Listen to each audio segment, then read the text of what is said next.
Hi, welcome to another video. So, there have been some leaks going around about GPT-5 and related developments, and I thought I'd tell you guys about it as well.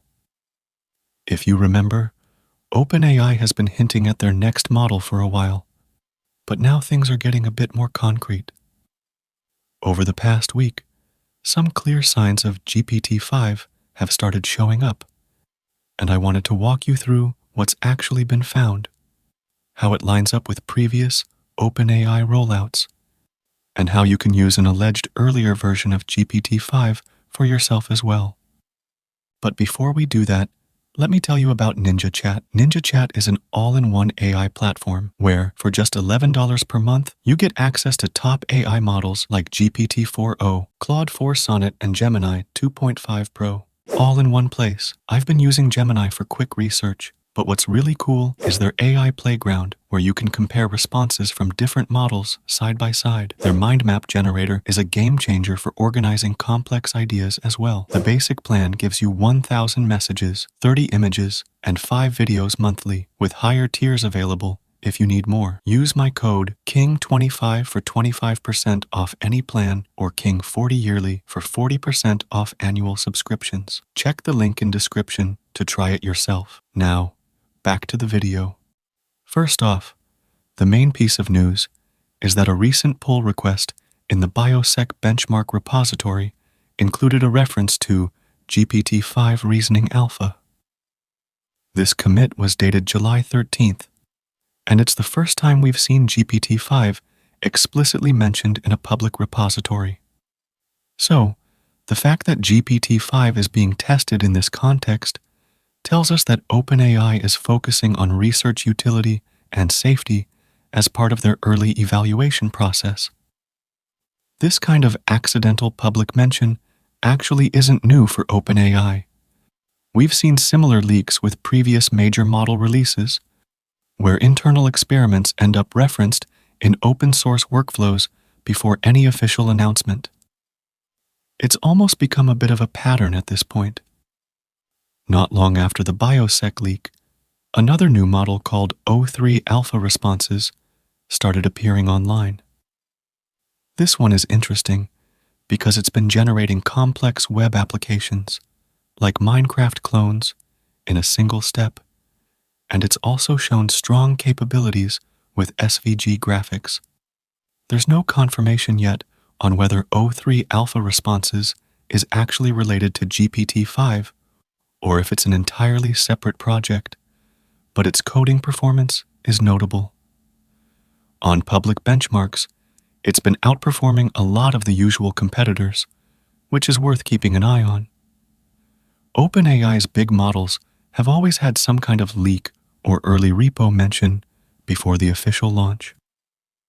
With GPT-4, for example, people spotted references in academic papers and GitHub projects months before the release.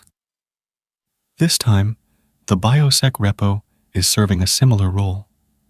The Reasoning Alpha label on the commit suggests that OpenAI is putting a strong emphasis on advanced reasoning and applied skills, which lines up with recent comments from their staff. They've said publicly that GPT-5 is approaching release, but they've also downplayed the idea that we'll get a model with Math Olympiad-level performance right away, saying that level of capability is still months off. But here's where it gets a bit more interesting. Just this week, OpenAI's latest experimental model actually won gold at the International Math Olympiad. The IMO is widely considered the most prestigious math competition in the world, and the problems are extremely challenging, even for top mathematicians. OpenAI's model solved 5 out of 6 problems, working under the same testing conditions as the human competitors. According to OpenAI's technical staff, this marks a significant milestone for AI progress. Sam Altman called it a significant marker of how far AI has come over the past decade. The model's performance represents a good step forward in general-purpose reinforcement learning and general intelligence, rather than being a specialized math tool like some previous efforts. For example, DeepMind's alpha geometry was designed specifically for math, but OpenAI's model is a general-purpose LLM that can handle a wide range of reasoning tasks. If you're piecing all this together, it looks like OpenAI is using these internal tests and high-profile competitions to benchmark and refine their next generation of models before releasing them to the public. This approach allows them to identify strengths and weaknesses in real-world scenarios and adjust accordingly. However, Sam Altman also made it clear that a model with this level of capability won't be available to the public for many months, so there's still a waiting period before we get access to these new features. Let's break down what the recent findings mean for developers and researchers. The BioSec benchmark leak shows that OpenAI is prioritizing safety and responsible deployment, testing their models in contexts that matter for security and public health.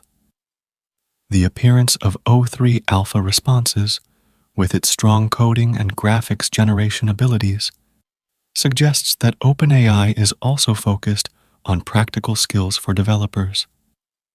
If O3 alpha is related to GPT-5, it could mean we'll see significant improvements in code generation and visual tasks, which are both areas where current models sometimes fall short. The fact that these capabilities are being tested in public benchmarks is a good sign for transparency and comparability. You can actually use this O3 alpha model yourself by going to the LMArena site and then sending in your prompt in the web dev arena or anywhere else.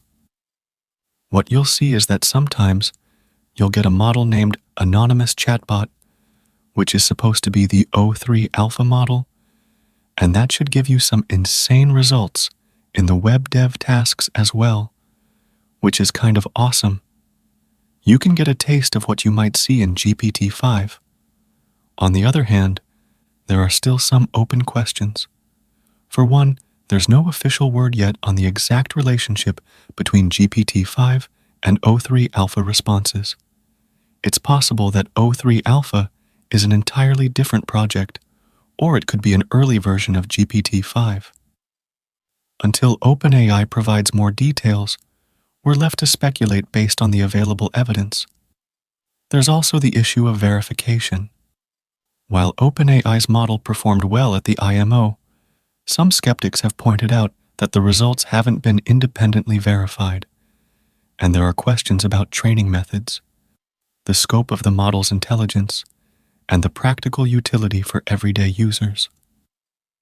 Cost per problem is another factor, as large models can be expensive to run, especially for complex reasoning tasks. Another thing to keep in mind is the rollout strategy. OpenAI has been pretty consistent about gradual, responsible deployment for their most powerful models. They balance competitive pressure from other AI labs with public and regulatory scrutiny around advanced AI risks. By testing GPT-5 in high-stakes research and public benchmarks before releasing it widely, they're following a cautious approach that tries to minimize unintended consequences.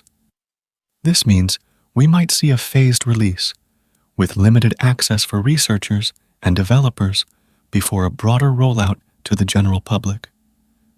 So, what's my overall take? The recent leaks and benchmark results suggest that GPT-5, or whatever the next model ends up being called, will focus on advanced reasoning and practical skills, with improvements in both safety and coding abilities. The gold medal at the IMO is a big achievement, but there are still unanswered questions about how these models will perform in everyday use and what kind of access we'll actually get.